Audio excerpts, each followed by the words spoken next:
and welcome to Logan Sounds Off, where I talk about books, music, and a whole lot more. I'm your host, Logan Kelly.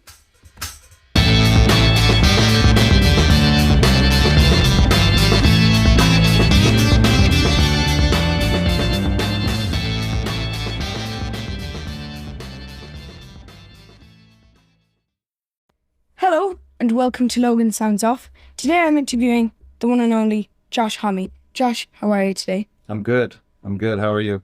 I'm brilliant, thank you for asking. So, for those who don't know you or aren't familiar with Queen's Stone Age or Kyuss, could you tell us a little bit about yourself? Yes, I I am a guitar player and a singer and a drummer and sometimes bass player. And I make records and try to make as good a records as I can make. That's a brilliant way to put it. And then you were born and you grew up in the 70s and 80s in America. And at that time, there was a massive music scene, a lot of genres coming out, a lot of different kind of songs. But what was there? Because for me, it was One Inch Man that got me into music. And that was like, whoa. But was there any song like that for you that you just went, wow, what is this? And got you into music? Yeah, I think early on listening to The Doors. So the strange thing about The Doors is the makeup of the band. It's a flamenco guitar player, Spanish style guitar player who'd just been playing for about 18 months. A jazz type of drummer, an organist, and someone who, was quite beautiful but fancied themselves a poet. And that, the strange makeup of that made for strange music. And that was the first time I ever remember being scared by music. You ever listen to anything that's almost, it's so moody, it's almost terrifying? Yeah. Yeah, it's the same. So sometimes songs are so ominous that you just think that it's just a bit scary. Yeah. Have you ever had that? I've actually had that feeling before with a couple of songs, yeah. Nice. But I wouldn't mind. I love the songs sometimes, but they're just really, really weird. Yeah. So you are fundamentally one of the most important parts of the stoner rock genre. I mean, really important. So how did you get onto the music scene in the first place? Well, I've always been walking around and hearing things in my head. And I think when I heard punk rock music like Exploited or GBH or Black Flag or things like that, or Minor Threat, or the Misfits, I realized you could play as well, and I realized I could play that stuff. And I also was walking around sort of to the beat of my own drummer. I was hearing sounds in my head, and I realized if I want to, I can actually play what I'm hearing.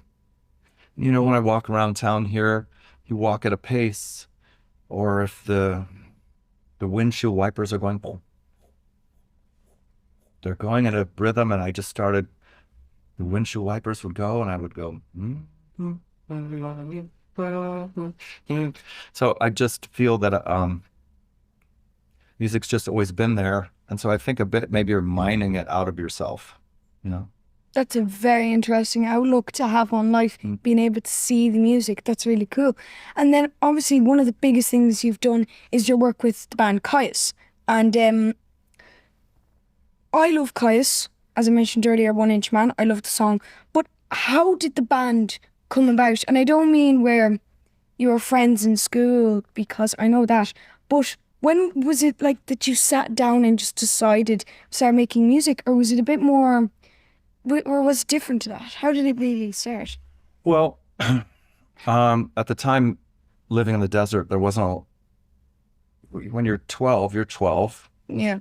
If you're into something, you're into music, and the music you're into, you might not have a lot of friends that are into the same music. And so that really bonds you together, because you have this thing that you share that feels like it's yours because it's not mainstream, So it really just came together from loving bands like Black Flag and things like that. And there's only a few of us that like this. Yeah. And then you think, well, the whole message of like Black Flag or Minor Threat, they had their own record labels. So they were saying, do it yourself. And that message was really clear for us. And so we were friends already. We liked the same music. We started playing instruments, and it just sort of naturally, it felt like that's what we're supposed to do. We're supposed to play together, you know? I get what you're saying. That's really cool. And then before Queen's Stone Age and before all that, you were touring with Screaming Trees, which is very interesting because I didn't know about that for a little while. I only found out about it recently. So how was touring with Screaming Trees? You know, part of the reason I did that was because I'd only been in Kyuss, and we had a lot of rules in Kyuss because we were kids, and we wanted it to be pure, and wanted it to be for the love of music. And when I quit Kyuss, I thought I need to just try different things I've never tried before. I've been working so hard to insulate myself that I thought I need to work hard to do the opposite.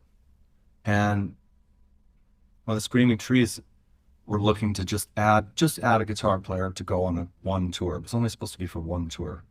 I thought, I've never been a hired gun before. A hired gun is like you're just you're a solo musician. You're hired to help some band, do a tour or something. Mm-hmm. And I also thought that anyone that was into Kyuss would think it would be strange that I would do this.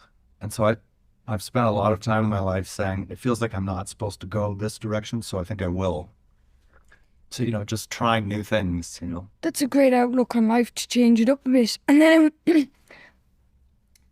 then you started off, you tried something with Queen's Stone Age, and you're still doing it, and it's been a massive success. And when you released your second LP, Ratio, you got a massive response. It was very big in the community, and it's still a very well-known record to this day.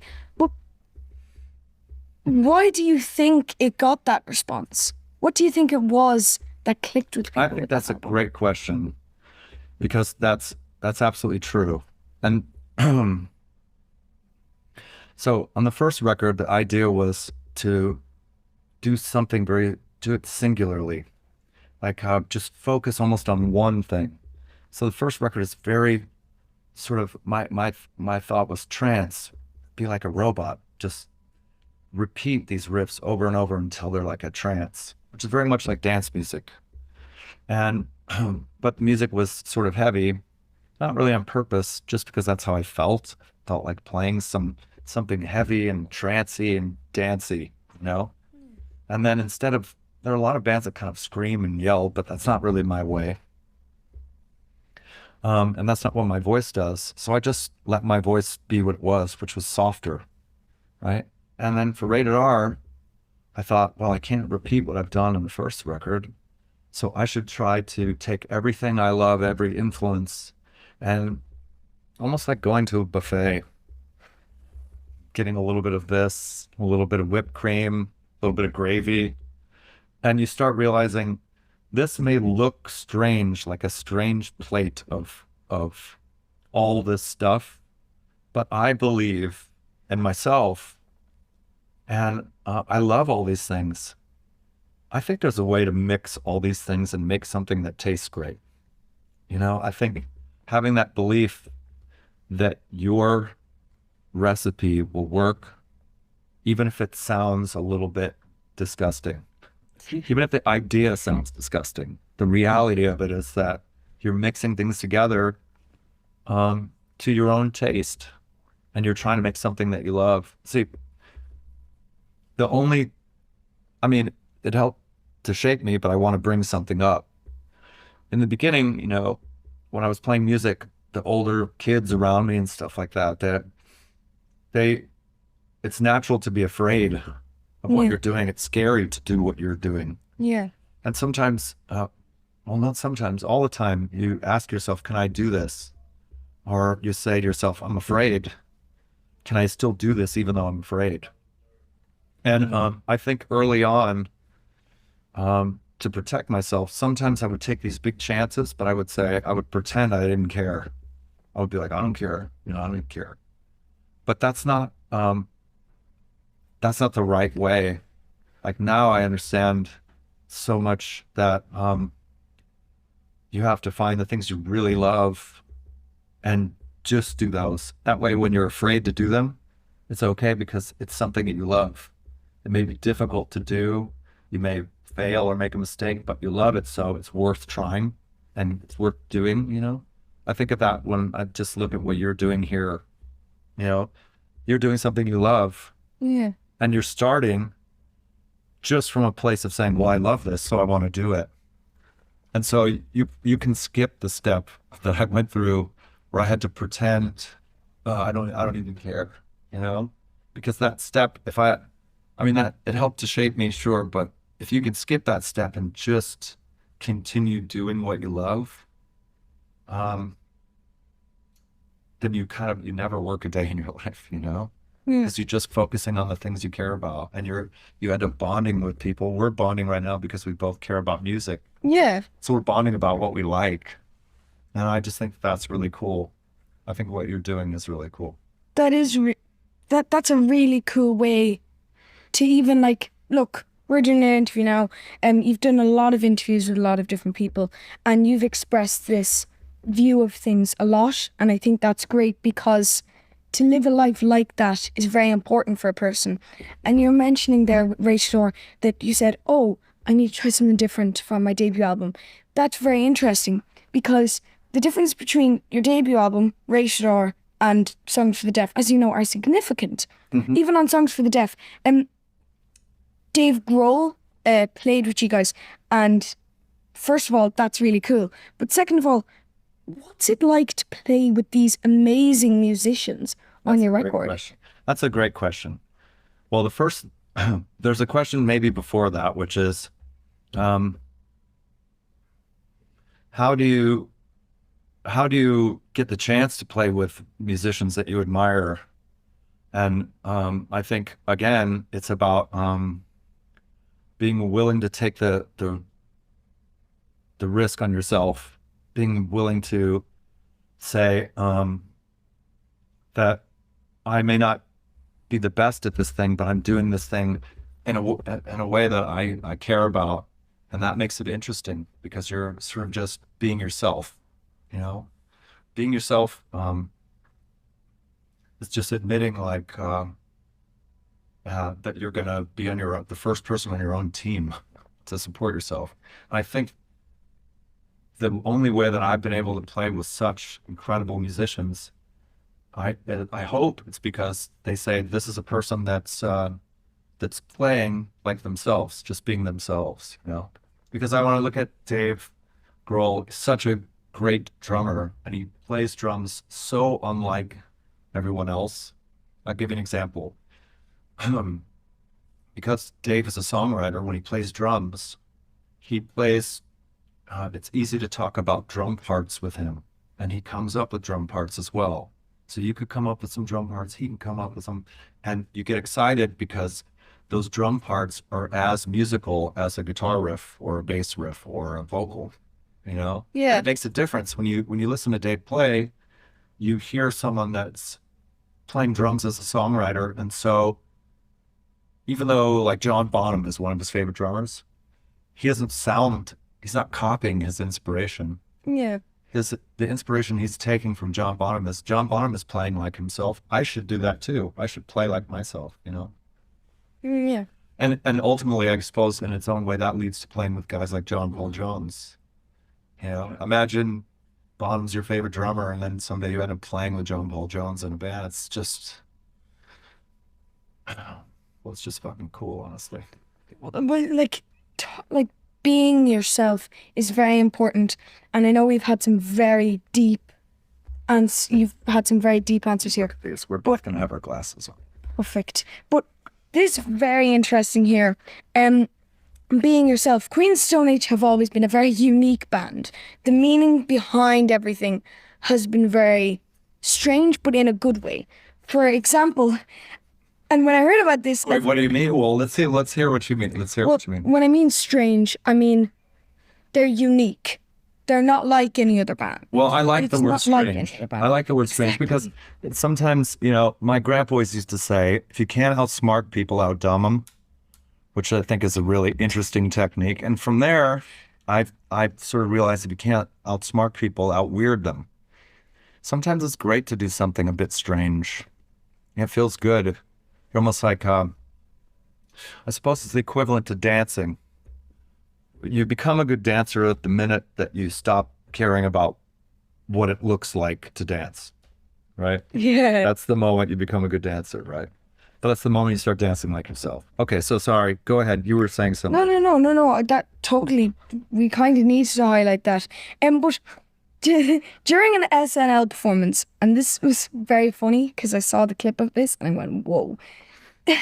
Will Ferrell came out when you guys were playing Little Sister and reenacted a kind of spoof with, for those who haven't seen the clip or don't know what it was, there was a clip with Will Ferrell in it, which was Blue Oyster Cult, and they were doing Don't Fear the Reaper, but because of the cowbell, Will Ferrell was bouncing about, hitting this cowbell, and during Little Sister at an SNL performance, he came out and did that, but with you guys, live. Right. Was this planned, or was it just a bit of fun?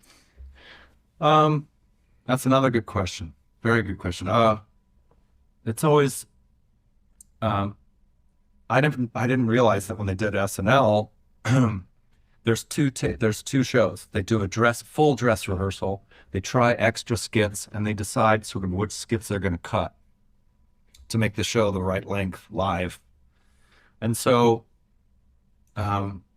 I had known Will a little bit from before, and we happened to have this song that demanded more cowbell.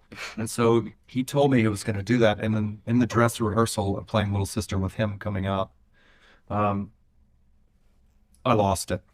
I started laughing. I couldn't contain myself. I messed up the guitar solo. I couldn't keep it together, partially because Will was so serious. And you got to remember, he was in every sketch on that show. So it was exhausting, right? He was in everything. And then he was in the musical guest, and he was sweating. Part of his beard was falling down. He had sort of bounced his body where his shirt had come up and his belly was out. And so I lost it. And frankly, I would have been satisfied with that version going out too, because it was just so funny and it was just a moment, right? So when the real version, the real live taping of it went out, of course I knew he was coming, and and he and I agreed that no, we wouldn't smile or laugh or anything. You just wouldn't really. Well, it was so helpful to have gone through that rehearsal, because looking at Will Ferrell sweating with his belly out, the cowbell was impossible. But so the second time I managed to keep a straight face. Yeah, if you even see the clip, I definitely search it up. Josh, you keep a straight face throughout the whole thing. I was so surprised because I'm one of those people who, when they start laughing, it turns into choking pretty soon because I laugh so much. Yeah, the funny thing is that I take the music really serious, but I don't take myself seriously. And I've written a lot of sort of dark or strange or heavy music, but that's because I'm trying to get that out of me and off of me in a way. But really, my favorite thing in the world is to see people laugh and to make people laugh or be part of that contagious laughter that you're talking about. Yeah. That's the thing I love the most, actually. That's actually a lovely thing to say, to be part of that contagious laughter. And that's brilliant. Yeah. And you were talking about, like, you've had some very deep thoughts and things, and you have some very interesting not opinions, but views on things. So I'm curious to see what's going to be the answer to this question. When you're going out to a gig, like today even, and you're going out and you're about to play a concert and you're rehearsing, and you hear something in a song that you didn't play in the original studio version, and it sounds cool, and you kind of want to add it in. Would you ever change the track a bit each gig? Would you ever kind of add something if you liked it? We do it every night. So the I think of it this way. If you're blessed enough to get to do what I do for a living, um, the commitment I make is that we will rehearse till our fingers bleed. And then when we go out on tour, the reason we rehearsed is so that we can make it different every night. The rehearsal is about preparing yourself for the muscle memory to be able to change the set and also change the songs, oftentimes how they're played and what you're doing. Because it's not an office job. I'm not clocking in, and I'm not expected to press the same widget in a factory every day. Yeah. I'm allowed to be free. And when people pay a lot of money and they have jobs they don't like a lot of times, and they just want to go to a concert and be free.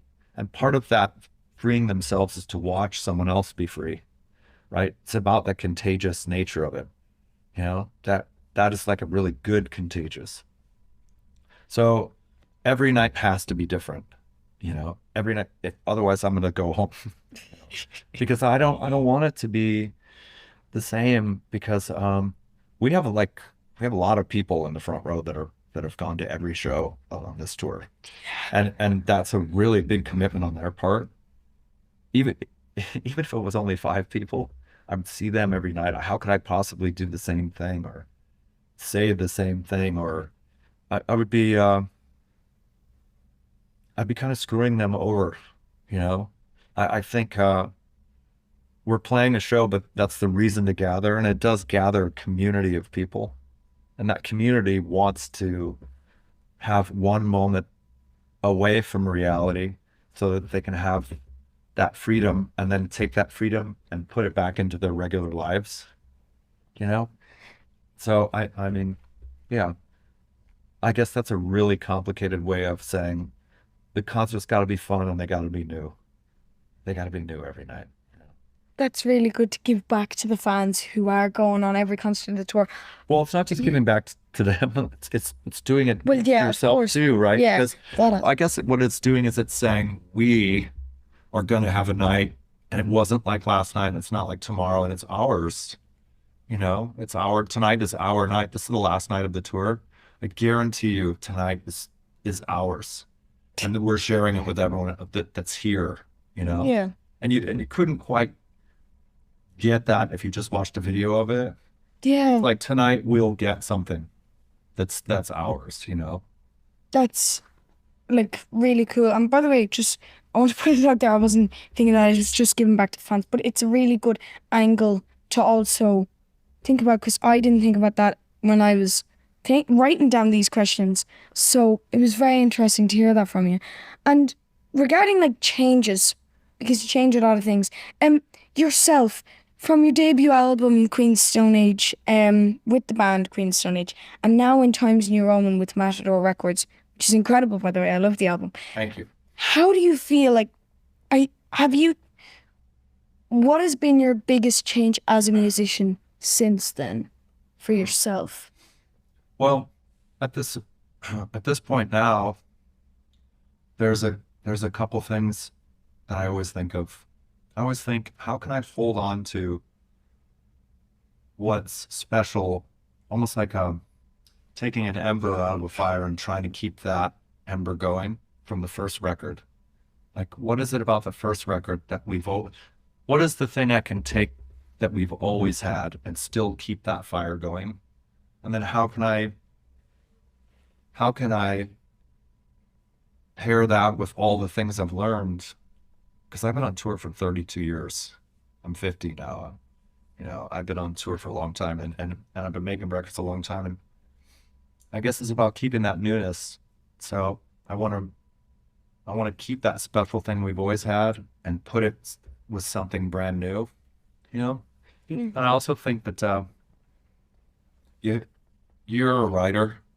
You're asking these questions. You're into writing. You've crossed things out. You've thought about things. You have to write about the life you're living now, And so I think the records are naturally different because I'm writing about not yesterday, not tomorrow, but right now. You know? Yeah. That's, again, really, a lot of people, when they watch this interview, if they don't already have that kind of mindset, I think they'd be very kind of inspired by the way you look at things, because it's a very interesting, just a very interesting way to think as a person when you're thank you. doing everyday things. It is a very interesting way to think. So even myself, even though, as you said, I'm a writer, I've looked into all these things, I'm still going to take more than I've learnt about from the research here than the research. Yeah, me too. I will too. That I'm enjoying this. Yeah. We'll talk about enjoyment. We're going to have a bit of fun now. We're going to do some quick fire questions. Now, I know we were already having fun, but just... No, let's pump it up. Yeah. And so first of all, out of all the people you've met on tours, anything, have you actually ever been starstruck? You know, that's a great question. Yes, a couple times. Not a lot of times. Most people, you went to school with someone just like them and you enjoy their company, but feeling like, oh my God, that doesn't happen. I think, strangely, when I met the singer for this band, GBH, his name's Colin, and I got to have tea at his house, and I was with the Screaming Trees. I didn't know what to say because I just grew up listening to this guy. So I think oftentimes the moments I've been a little starstruck is because it's attaching to things when I was a kid, you know. There's another guy named Jackson Brown, and he's like a singer-songwriter. And when I got to interview him like we're doing now, the conversation turned into a 3-hour conversation and all this stuff. And I just thought, wow, this is really cool, you know. I really enjoyed that conversation. I got a lot from it. So Jackson Brown and Colin from GBH, yeah. That's actually some very interesting people to be starstruck by. Like, it's very disparately fun. I know. Yeah. Like you've talked to some incredible people, but that's, I see what you mean though. For example, like where you're saying with GBH, first of all, I've grown up with you. When you come in, came inside, I was like, oh, this is gonna be fun. Then with Ian MacKaye, when he hopped onto a meeting with me on the computer, I was like, oh God, well, this guy's my he's a hero. total inspiration. Exactly. Because, I mean, you look at that guy in MacKaye, and what has he done? I think it's inspiring to watch people do it their way and enjoy themselves. You know what I mean? And enjoy themselves doing it. So own his own band, his own voice, his own record label. And he never needed to sort of, you know, in this crazy business part of this, people want to buy you. You know, they want to buy you. They want to, if you have something good going, they're like, I don't want to do anything about it. I just want to buy a part of it from you. I almost want to take it from you using money. But money doesn't mean anything. You know, if it were teddy bears, you'd be carrying teddy bears around. Money's just some example, right? Yeah. So, so it's nice to turn down the money. It feels good, you know, because your time and your energy, that's all that is worth anything, right? The money is, people are just trying to take money to buy your time and energy, right? Yeah. So when you hold on to your time and energy and you give it to something you care about, then the money doesn't matter. And I look at someone like Ian MacKaye, and I'm like, there's somebody that did it their way and enjoyed it and did it for the right, and does it for the right reason. It's hard not to be inspired by someone like that, you know. You know, he's a massive inspiration to me. And quick little plug here. If you haven't seen my interview with Ian, you should definitely check it out on my channel, because it's really, it's very interesting. I haven't seen it yet, but I also recommend that you check out the interview with Ian MacKaye. Yes, yeah. He is a very interesting person, and if you don't know any of his music, definitely check out Fugazi and Minor Threat and the likes, because it's some very, like Queen Stone Age, it's some very strange but interesting music. So, and now this is a very question that I ask people, but I wanted to change it for you, because I know you in the morning, and I think this is very cool. You listen to Cab Calloway and Dean Martin to get started off. But Right. What music do you listen to in general? I'd like to divulge a little bit deeper into that. I think one of the great things about technology is that is the function that says, oh, if you like this, then you might like this, right? It's just a nice. So I like going back in time and tracing something. There's a band I love called the Cramps, right? And the Cramps, yeah, I didn't know it at the time. I started buying them at their records at your age. And what I didn't know is, about half the songs they were playing were cover songs. So they were playing sort of obscure rockabilly covers, and I didn't know. So I loved tracking back and listening to the original artists. Like there's a guy named Charlie Feathers. And I just thought, isn't that the coolest name ever? Charlie Feathers. Yeah. He's like a rockabilly, hillbilly guy. So I've been listening to a lot of sort of early rockabilly, hillbilly music lately. I didn't expect that answer, to be honest. I didn't expect to get it. I didn't expect it at all, but I like the answer nonetheless. And also, you're talking there about like older music and tracing back. Have you been listening to any new music at the moment? Yeah, it's harder to listen to music today for me for some reason because there's so much music that sometimes it almost feels like a static curtain. I don't know where to start. Again, I'm thankful for if you like this, then this. So there's a band called the Viagra Boys that I really like. And I've been listening to a lot of Alison Goldfrapp. You know who that is? I actually have a CD of Alison Goldfrapp. I love Invention. Goldfrapp. Yeah. Yeah. Yeah. Because I like to I like to dance around the dressing room before we go on. Because I want it to just be like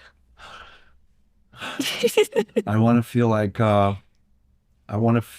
oh yeah, let's go do this. So you may not know this, but we're all sort of dancing around backstage. So we've been listening to a lot of Alison Goldfrapp. That's wow, and especially with like when you said, "Do you know Alison Goldfrapp?" I went, "Yes, I do." That was like, that's when I go Usher fanboy mode in my head, and I'm like, no, but you know what?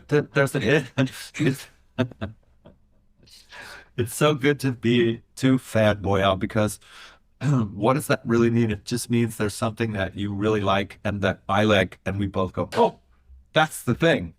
yeah, I mean, that means that we're bonding over things we like, and that's the only thing worth bonding over. that's a very deep comment, and that's again very inspirational. Very inspiring quotes from his interview. Like a greeting card right now. Yeah.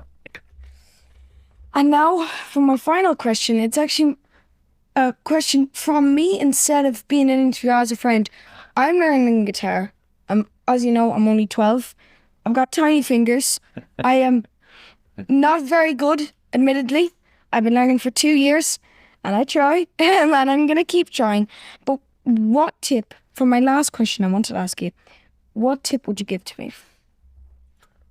About playing guitar specifically?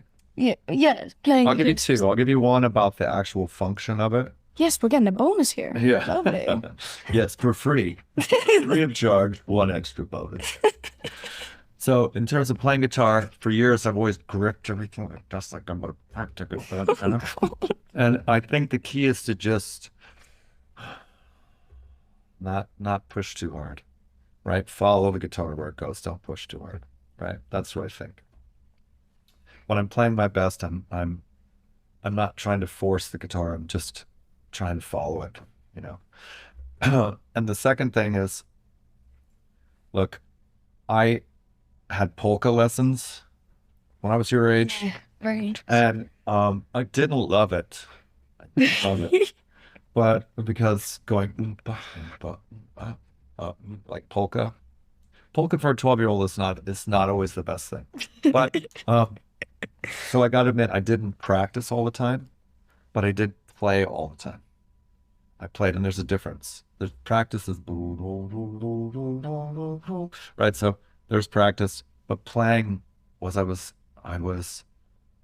doing open tunings and drop tunings, and realizing the guitar's whatever I say it is, and I was playing all the time. So even though I wasn't really practicing, I was playing, and so I think you should. The funny thing about the word playing is it's the word used when you're little. When you're 5, you say, "Do you want to play with me?" to your friends. But I'm still saying that to my friends, and I'll say it right before we go on stage. It's just a natural thing. So it's that element of play. I still have to play guitar. It is like, it's like a friggin' toy. So I think when you look at it that way, forget the practice and just keep playing. Yeah, wow. Thank you. I really appreciate that advice. My pleasure. Thank you very much.